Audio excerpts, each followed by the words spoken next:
Thanks for staying with us. The National Intelligence Service has denied claims that it is being used to muzzle free speech among Kenyans. This following claims that the agency is at the heart of a covert team that has been cracking down on government critics on social media.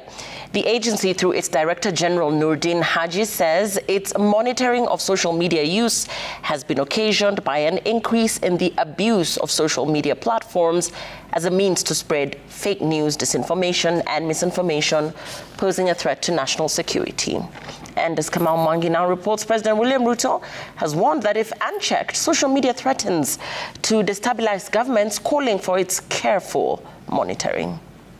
Chiefs of Intelligence. The second Mashariki Cooperation Conference, bringing together more than 60 intelligence and security services from across Africa and the globe underway in Naivasha, has brought to the fore a new reality: the monitoring of Kenyans' activities online by government, with intensified scrutiny since June 2024 following Gen Z-led protests. The National Intelligence Service, while admitting its involvement in monitoring Kenyans online, has cited increased spread of fake news, disinformation and misinformation as factors occasioning its vigilance, saying abuse of social media is increasingly becoming a threat to national security. And this is not to be confused with us trying to muzzle free speech and the right to freedom of speech at all. We're talking about fake news, disinformation, misinformation, the sum of which would end up making citizens making decisions that are not informed and that are ill-informed. The country's spy agency has from time to time been accused of using social media to track users who sometimes hide behind pseudo accounts, critiquing government with the use of AI-generated images, technology the Director General of NIS, Nurdin Haji, says has opened a new war front. The proliferation of information and disinformation campaigns, exacerbated by the use of AI-generated content, has waged a war against truth, with governments being the biggest targets.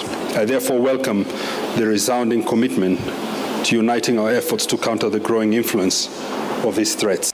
I want to ask all of you to make sure that the digital space, especially artificial intelligence, become part of our intelligence, inform, and we can leverage it as a tool that will enable us to be ahead of threats and risks that we face. President William Ruto, who addressed the conference Thursday night, has warned that if left unmonitored, the social media space threatens to cause unrest around Africa and the globe, disclosing that the government is working a framework to counter the threat of the negative use of social media. In Kenya, we are responding with robust measures, upholding freedom of expression, promoting access to accurate information, expanding digital literacy, and institutionalizing transparency in public communication.